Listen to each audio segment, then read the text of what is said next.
السلام علیکم ورحمۃ اللہ۔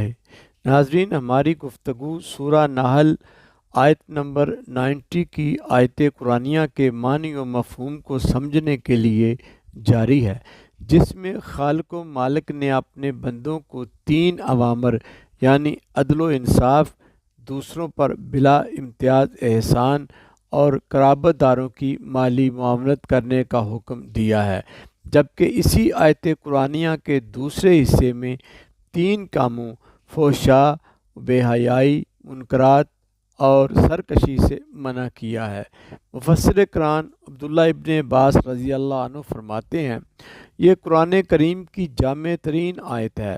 اگر انسان اس پر عمل کر لے تو اس کی فلاح کے لیے کافی ہے، کیونکہ اس میں ہر خیر کا حکم اور ہر برائی سے منع فرمایا گیا ہے۔ آئیے گفتگو کو حصہ اول سے ربط کے ساتھ آگے بڑھاتے ہیں۔ ادائیگی حقوق میں پہلا حق خالق ذات الہی کا، جس پر حصہ اول میں گفتگو ہو چکی۔ دوسرا حق اپنی ذات کے ساتھ عدل کرنے کا ہے۔ نبی کریم نے متعدد مواقع پر ارشاد فرمایا کہ اپنے نفس کے ساتھ بھی عدل کرو۔ ایک مرتبہ حضرت عبداللہ بن عمرو بن عاص نے ارادہ کر لیا کہ ساری زندگی رات کو جاگ کر اللہ تعالیٰ کی عبادت کیا کروں گا اور ساری زندگی روزانہ ایک قرآن کریم پڑھوں گا۔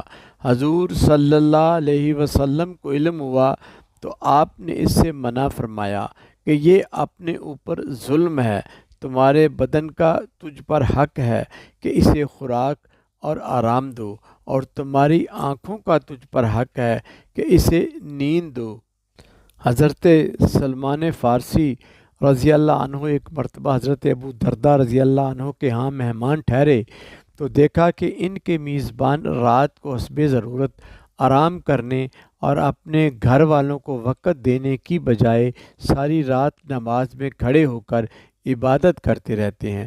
اس پر سلمان فارسی نے ان سے کہا کہ تیرے رب کے بھی تجھ پر حق ہیں، مگر تمہارے نفس کا بھی تجھ پر حق ہے، تمہاری بیوی کا بھی تجھ پر حق ہے، آنے جانے والے مہمانوں کا بھی تجھ پر حق ہے، پس ہر حق والے کو اس کا حق ادا کرو۔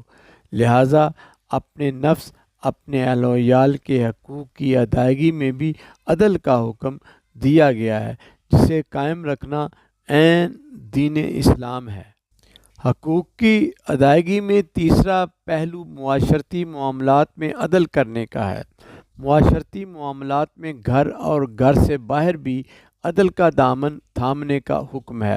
لہٰذا مخلوق خدا میں سے اپنے متعلقین کے ساتھ اپنے رویے اور لین دین میں عدل و انصاف سے کام لینا چاہیے، کیونکہ عدل کا جامع مفہوم حقدار کو اس کا پورا حق ادا کر دینا ہے۔ عدل وہ وصف ہے جسے اپنانے والی اقوام سربلندی و سرفرازی سے ہمکنار ہوتی ہیں، اور جن معاشروں میں اس گوہر گراں مایہ سے محرومی پائی جاتی ہے وہ روبہ زوال ہو کر تباہی و بربادی سے دوچار ہو جاتی ہیں۔ یہی وجہ ہے کہ انصاف کرنے والوں کو اللہ عز و جل نے اپنی محبوبیت کی سند عطا فرمائی ہے۔ وَأَقْسِطُوا إِنَّ اللَّهَ يُحِبُّ الْمُقْسِطِينَ، فرمایا اور انصاف کرو، بے شک اللہ انصاف کرنے والوں سے محبت کرتا ہے۔ دوسری جگہ فرمایا إِنَّ اللَّهَ يُحِبُّ الْمُقْسِطِينَ، بے شک اللہ عدل کرنے والوں کو پسند کرتا ہے۔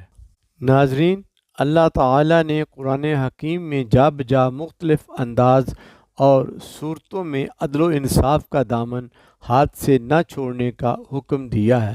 ایک جگہ سورۃ المائدہ میں ارشاد فرمایا، اے ایمان والو، اللہ کے لیے انصاف کی گواہی دینے کے لیے کھڑے ہو جایا کرو، اور لوگوں کی دشمنی تمہیں اس بات پر آمادہ نہ کرے کہ انصاف چھوڑ دو۔ انصاف کیا کرو کہ یہی پرہیزگاری کی بات ہے، اور اللہ سے ڈرتے رہو، کچھ شک نہیں کہ اللہ تمہارے تمام اعمال سے باخبر ہے۔ اور ایک دوسری جگہ ارشاد فرمایا، بے شک اللہ تمہیں حکم دیتا ہے کہ امانتیں جن کی ہیں انہیں اصل حقدار کے سپرد کرو، اور یہ کہ جب تم لوگوں میں فیصلہ کرو تو انصاف کے ساتھ فیصلہ کرو۔ عدل و انصاف کا کامل ترین عملی نمونہ اسوہ حسنہ میں ہمیں جا بجا ملتا ہے۔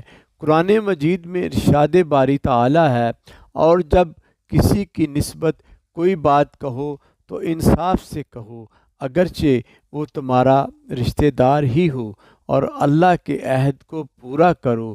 اور سورہ نساء میں ارشاد فرمایا، اے ایمان والو، تم انصاف پر مضبوطی کے ساتھ قائم رہنے والے، محض اللہ کے لیے گواہی دینے والے ہو جاؤ، خواہ گواہی خود تمہارے اپنے یا تمہارے والدین یا تمہارے رشتہ داروں کے ہی خلاف ہو۔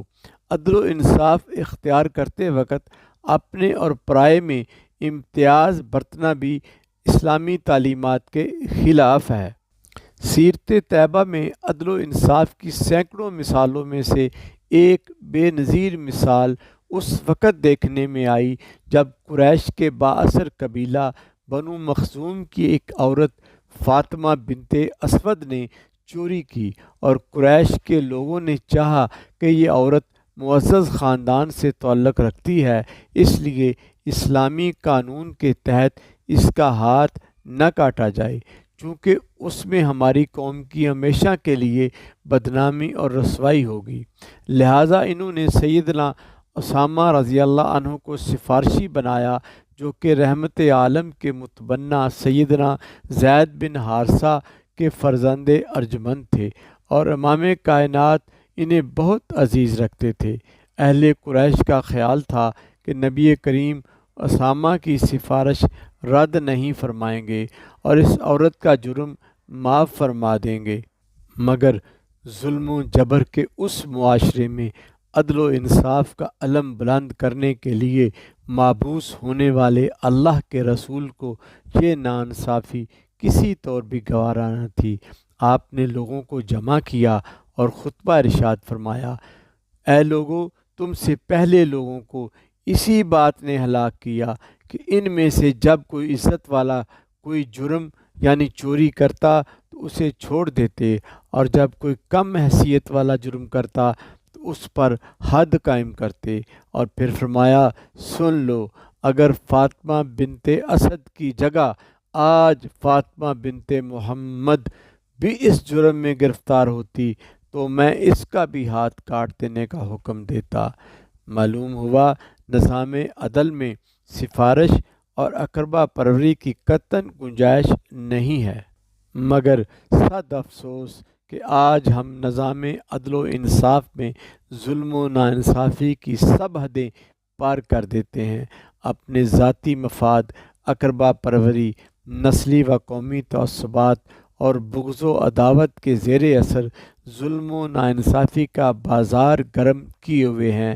نہ صرف مقامی سطح پر بلکہ عالمی سطح پر بھی اقوام عالم اور ممالک اسلامی دعویٰ ایمان رکھنے کے باوجود عدل و انصاف کے تقاضوں کو پس پشت ڈال کر باہم ایک دوسرے پر ظلم و بربریت کے پہاڑ گرا رہے ہیں۔ اگر ایسا ہے تو پھر ہمیں انفرادی طور پر اور اجتماعی سطح پر اپنے ایمان کا جائزہ لینے کی ضرورت ہے، اور اپنے رویوں اور کردار کو تقاضائے ایمان کے مطابق ڈھالنے کی اشد ضرورت ہے۔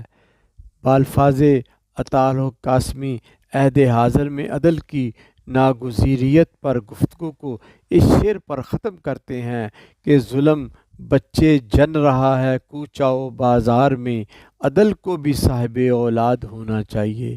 آمین یا رب العالمین بجاہ النبی الکریم۔ ناظرین، عنوان مذکورہ معاشرتی استحکام و بقا کے سنہری اصول پر گفتگو جاری ہے، بقیہ حصہ سوم میں ملاحظہ فرمائیں۔